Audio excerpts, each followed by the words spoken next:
Nú þetta í fyrsta sinn sem að þessi ráðstefna haldin hér norðanlands. Hvers vegna hefur þetta ekki verið gert fyrr? Já,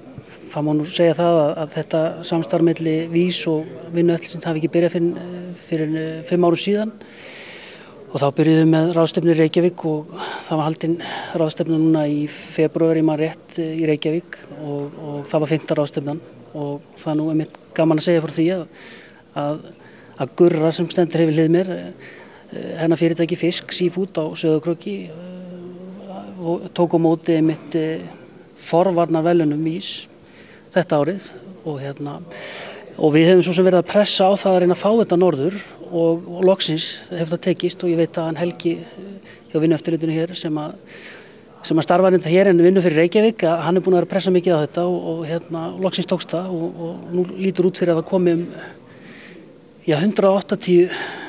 þáttakendur víða af bæði af Norður- og Austurlandi og þannig að þetta er bara mjög spennandi og vonandi verður þetta bara árlegur viðburður. En hvers vegna það að færa ykkur svona mikið út í forvarnir? Já, þetta er náttúrulega bara stór partur okkar vinnu að reyna að fækka slysum og það hefur áhrif á iðgjöldin líka ef við náum að fækka slysum og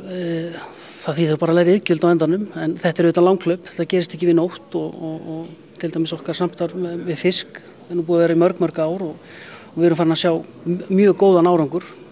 í fækkun tjóna og þannig að það er bara gleðilegt fyrir alla og samfélagið í heild. Færum okkur einmitt að því. Hvað gerðu þið og hvað hafið þið gert? Það má segja að þessi öryggisvakning hjá okkur byrjaði árið 2009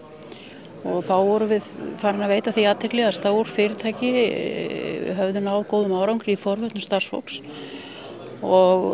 það var fyrir hvatningu þeirra hjá VÍS að árið 2009 þá byrjuðum við formlega okkar forvarnarstarf og byrjuðum með skipið Málmey, frystitogarann og fórum þar í öryggisátak og framkvæmdum áhættumat og úrlausnir og úrbætur úr því og síðan svona slysaskráningar nákvæmar og næstu því slysaskráningar og það má segja þegar við fórum á stað þá ákváðum að gera þetta til pröfu en eftir að hafa farið með Málmey í gegnum þetta þá sáum við það að við vorum á réttri leið og tókum síðan áfram hvert skip á eftir öðru og síðan erum við búin að yfirferða þetta á allt fyrirtækið á landvinnsluna og starfsemi í landi. Og það er búið að innleiða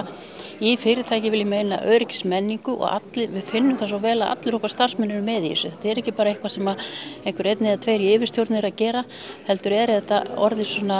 viðtækt meðal allra starfsmanna og í dag líta starfsmenn á öryggismálin jafn sjálfsögð og heilsuvernd og annað slíkt þannig að við erum virkilega ánægð með þetta. Þannig að það má aldrei slaka á í þessum efnum? Nei, og nú erum við náttúrulega kannski komin í þá stöðu, við erum búin að vinna forvinnuna og nú er bara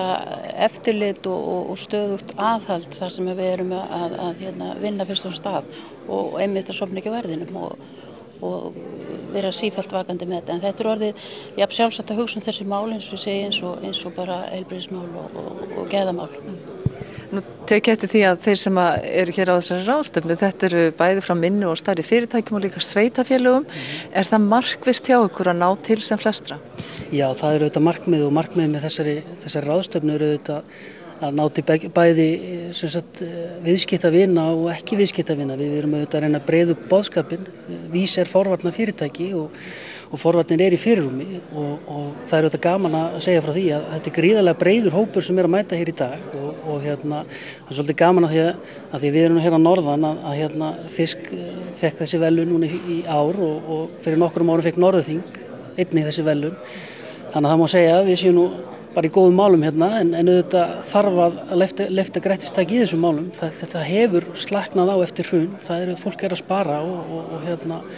en eins og til dæmis í tilfelli Fisk þá eru þau kannski farin að kenna okkur meira heldur en við kannski þeim í dag vegna þess að þau eru bara komið svo langt með þessi mál og